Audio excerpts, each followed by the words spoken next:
most preferred. So then Krishna starts to deliver his teachings. You know, the first thing that Krishna tells Arjuna is the knowledge of the self. You know, this is the most important thing that we all miss in our life. We have the knowledge of everything. We have the knowledge of the whole universe. You know what is going on in outer cluster, what is going on in outer universe, in the deep space. You know, from there to, you know, every details of our day-to-day life, we have this knowledge. But we do not have the knowledge of this person who is having this knowledge. We do not have the, you know, right knowledge of who we are. And that is, you know, that is the paradox of our life. And that is why this paradox does not solve. The riddle of life does not solve. Somewhere we, you know, we see that we could not, you know, we could not come to the solution of life. Somewhere our, you know, our whole calculation has gone wrong. Where did it gone wrong? Because I have the knowledge of everything but me. So this is where, you know, Krishna started. So when Krishna started from this self knowledge, so we also have to have to understand that our life should also start with self knowledge. If our life does not start with self knowledge, that means our life will be a complete failure.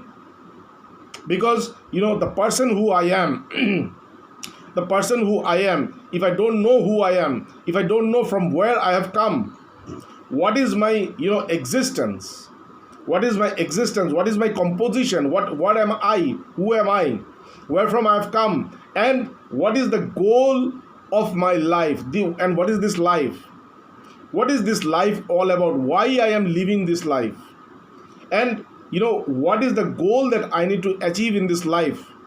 And the last thing is, you know, when I have done with this life, when I have done with this life, then what?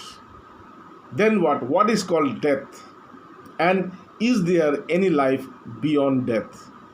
Do I, you know, do I perish in death, or I stay, I remain alive? There is other lives also. So these are the, you know, very, very basic, you know, these are the very, very, very basic questions about which we have no idea at all. And spirituality says, you know, these are the questions that has to be answered at the very onset of your life. And if these questions are answered now at the very onset of your life, at the very, you know, very beginning of your life, then all your life becomes a very, you know, blissful journey. All your life becomes a very productive journey. Productive journey. You can do something. You can do something for the people. You can do something for the world.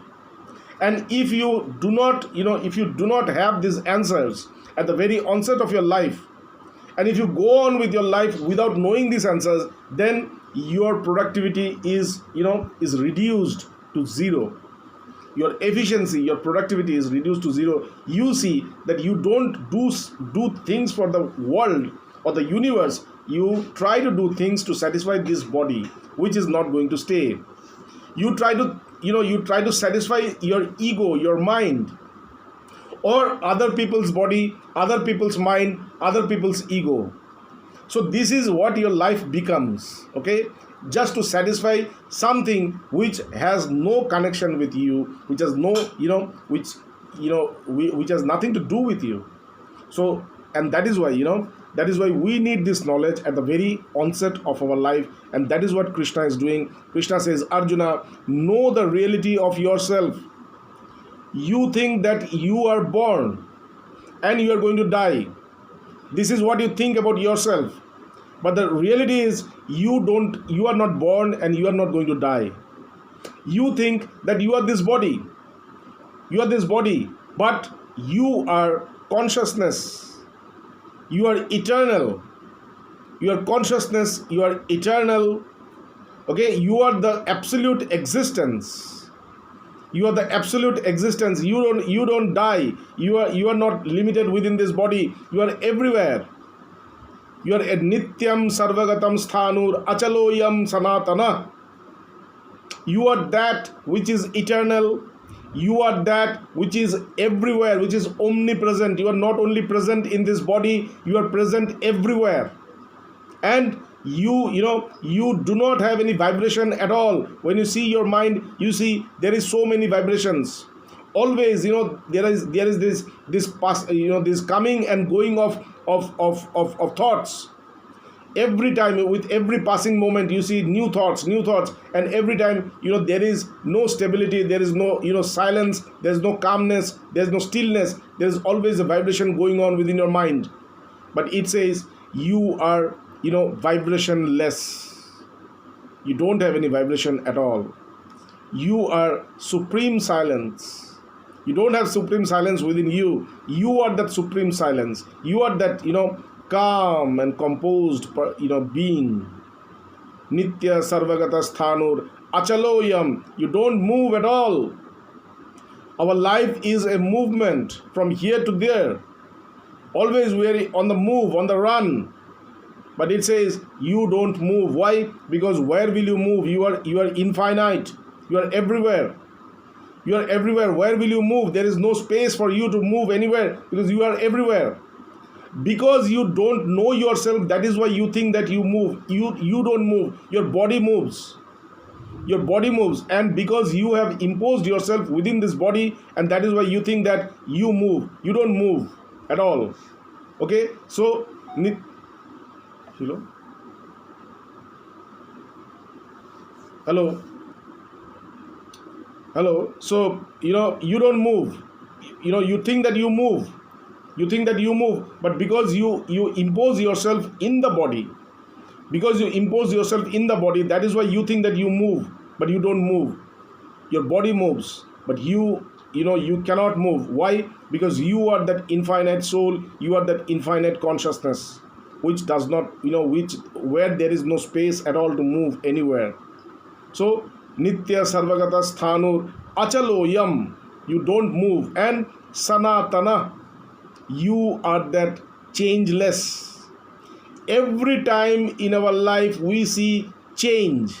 We say change is the constant of this life. That is what we say. We say change is the constant. Our body changes, our mind changes, our environment changes. Everywhere there is change. But it says you are the changeless. Now what is that changeless? The one which is truth does not change. Everything changes. Why? Because that is not truth. That is a passing phenomena. It was something before, now it is something, and after some time it is going to be something. And that is why it does not, that is why it's not true. Because there is change, there is no truth at all. Okay? But it says that you are the changeless. You are the changeless, means you don't change at all. You are the truth. You don't transform, you don't modify, you don't mutate. You don't mutate. This is what you are. This is what we all are. We are the eternal, infinite consciousness by nature. We are the eternal, infinite consciousness by nature, and this nature has to be realized. And if we do not realize our nature, then we are also bound to be in the crossroads like Arjuna now is. We are bound to come to a point where we completely get deluded about our own duties. So this is what Arjuna is, because he does not know the truth of his own existence, and that is why Krishna starts with this.